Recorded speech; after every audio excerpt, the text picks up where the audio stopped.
Donc ça c'est vraiment intéressant, ce respect de l'autre. Bon, moi je pense que ça c'était important. Le dernier jour, on a vu vraiment plein de gens se mêler, y compris après la victoire. C'est pareil.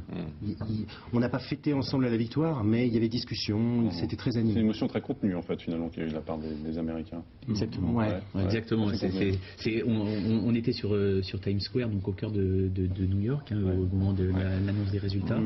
Et chose que l'on ne verra nulle part en France, les forces de l'ordre ont encadré la population et ont contenu la population pour pas que la circulation s'arrête. Donc les taxis continuaient à passer. Ils ont organisé la cohabitation de l'automobile et de cette foule qui n'était pas en délire, était vraiment, à mon avis, consciente à la fois de ce qui se passait. Vous vous souvenez peut-être du visage de Jesse Jackson en train de pleurer qu'on a vu sur plein d'écrans en boucle, et puis de l'ampleur de la tâche, parce qu'on était déjà dans la crise, hein, et je pense que là Obama en a vraiment bénéficié, hein, ce qui s'est passé entre septembre et novembre, à mon avis c'était le dernier coup de pouce qui a fait très clairement qu'il Pour revenir à ce que disait Jacques tout à l'heure, effectivement sur l'émergence finalement de Barack Obama, c'est vrai qu'en 2004 vous rappeliez qu'à la convention démocrate il avait soutenu John Kerry. Il s'est pas construit en un jour, mais pas loin quand même. Si on rapporte au temps qu'il faut un candidat français pour émerger, se présenter à l'élection présidentielle, parce que Ségolène Royal et Nicolas Sarkozy sont dans le circuit, j'allais dire, depuis 20-30 ans, lui en 4 ans, à peine, voilà, il est candidat, il est élu. Et oui, le renouvellement des élites là-bas a vraiment lieu. Je pense là que la communication y est pour beaucoup. Il y a des outils, vous devez le savoir, d'analyse du nombre de clics que l'on fait sur Internet. Et on voit que par exemple, après le discours qu'il a fait en 2004, on a vu un pic sur l'outil Google Analytics, un pic de nombre de clics qu'il y a eu sur lui. Après, c'est devenu atone, plus rien. Et puis au moment où il a été réélu, c'est redevenu vraiment, la courbe était vraiment haute. Et puis après, il a su garder cette attente de tous. Et puis bien évidemment, il a suscité non seulement une attente dans son propre pays, mais l'échelon international était vraiment préoccupé par ce qui allait se passer là-bas, parce qu'on sait bien que ça va dicter des choix stratégiques au niveau de la planète. Il ne faut pas faire de l'admiration béate non plus, mais il faut quand même se dire aussi que ce peuple américain arrive à élire 2 fois de suite Bush, et puis d'un seul coup à élire un autre candidat qui n'a rien à voir. Ils arrivent à faire un virage incroyable. Même si la réélection de Bush était un peu tirée par les cheveux. C'est le moins qu'on puisse dire. C'est le moins qu'on puisse dire. Le code a changé, c'est clair. Juste pour revenir sur cette fameuse petite polémique qu'il y a eu au moment de l'investiture de Barack Obama en France, où par rapport aux déclarations de Ségolène Royal qui avait dit que Barack Obama s'était inspiré de sa démocratie participative, est-ce que ça vous fait rire, ou finalement c'est pas si ridicule que ça, parce que finalement c'est aujourd'hui mondial, hein, la communication. Il semblerait, d'après les personnes qui ont participé à la construction du site désirdavenir.org que Ségolène Royal avait monté avant de devenir la candidate officielle, que c'est les webmasters, les personnes qui ont construit le site, ont été rencontrés à ce moment-là, ainsi qu'un député, Arnaud Montebourg, qui avait été rencontré à ce moment-là, au même titre qu'ils avaient rencontré des membres qui avaient les mêmes fonctions au sein de l'UMP. Est-ce que c'est l'œuf qui a fait la poule, ou au contraire, on ne le sait pas. Ce qui est évident, c'est que c'est un process au niveau international. Le web, il n'y a plus de frontières, donc évident que c'est un processus qui s'auto-enrichit. Ils se sont intéressés, les équipes, pour citer les 2 derniers candidats, de Nicolas Sarkozy et Ségolène Royal, à la campagne électorale de Barack Obama, à tout ce qu'on s'est dit là sur les outils utilisés. Alors nous, à Denver et à New York, on a croisé des membres, des équipes rapprochées de gauche et de droite, qui étaient là comme nous, certainement avec d'autres outils, mais qui étaient là comme nous pour d'ores et déjà préparer 2012. D'accord. Alors, quels sont les outils transposables? C'est ça qui est intéressant. Alors, l'Internet, clairement, vous avez parlé de ce site Internet qui est finalement pas un site d'image comme on a l'habitude d'en voir ici chez nous. C'est un site qui est vraiment utilisé pour mobiliser les militants. Pour démultiplier le militantisme. Alors, ça, on peut imaginer ça qu'en France, effectivement, sur les prochaines élections, soit des conseils qui soient donnés. C'est très simple. C'est très simple. Ça coûte un peu d'argent, mais c'est très simple. C'est-à-dire qu'au lieu de faire un site d'image classique, comme on a encore l'habitude de le faire en France, eh bien, on fait un site de réseau affinitaire où chacun vient s'enregistrer enregistré. Chacun est capable de, comme je le disais tout à l'heure, de voir quels sont les militants qui sont proches de lui. Chacun organise et rend compte de ce qu'il fait en tant qu'individu. Vous n'avez pas envie d'aller dans la rue parce que ça vous ennuie. Eh bien, vous avez la possibilité de passer des coups de téléphone pour délivrer la même parole par téléphone. Vous voulez pas faire du téléphone ni aller dans la rue? Eh bien, vous êtes gestionnaire de l'organisation de la petite manifestation qui se déroulera à côté de chez vous. De toute façon, en fonction de votre personnalité, vous soulignez de ces fiches de renseignement dont on a parlé tout à l'heure, vous êtes capable de vous investir avec vos qualités dans cette campagne-là. Donc là-dessus, c'est assez simple. Ces gens-là se rencontrent, ces gens-là sont réunis, ces gens-là rendent des comptes, parce qu'il ne faut pas croire que c'est la parole au peuple uniquement, et ces gens-là rendent compte régulièrement et on corrige le titre. Prenons un exemple, vous vous souvenez comme moi de cette faillite bancaire qui a eu lieu vers le 17 ou 18 septembre, faillite à New York, la première grande faillite de banque.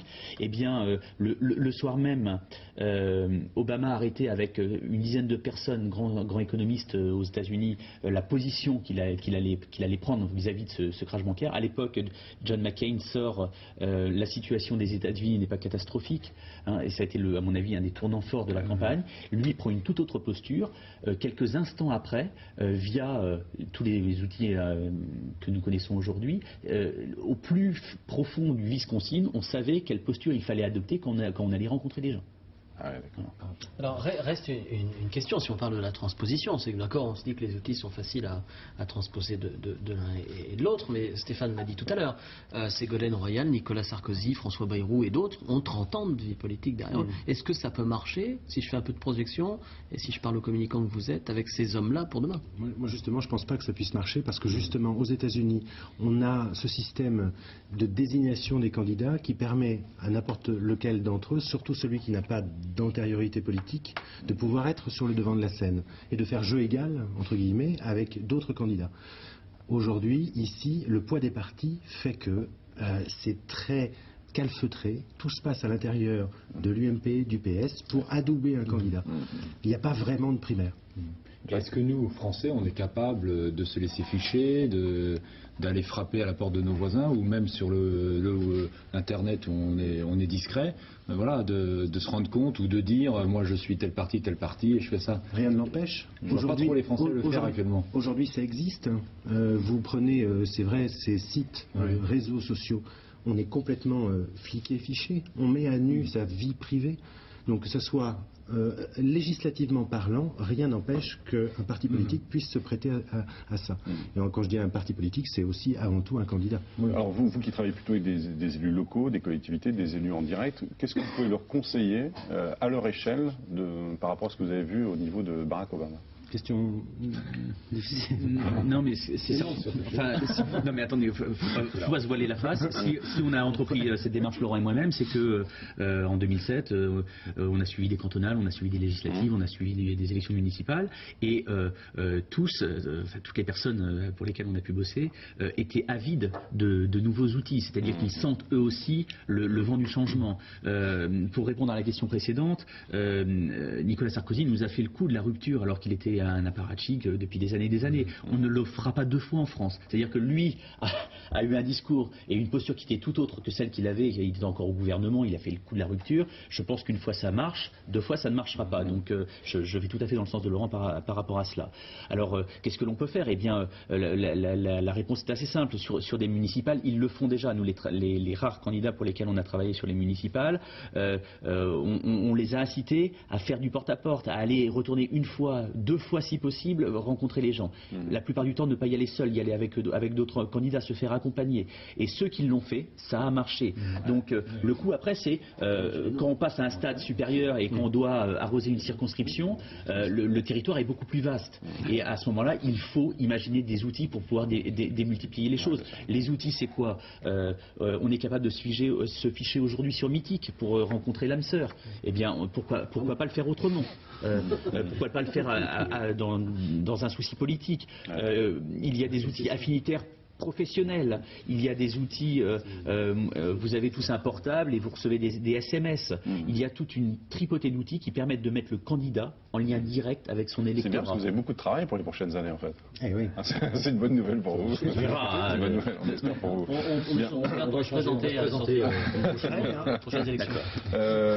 On va regarder l'adresse du site web qui permet notamment de commander le livre, qui n'est pas présent dans toutes les librairies, mais voici l'adresse www.aubaméricain.fr, c'est le titre du livre Naissance d'un peuple. Si vous voulez commander ce livre qui a été tiré à 1000 exemplaires, c'est ça? Exactement. 18 €, livre de photos et des extraits de discours de Barack Obama.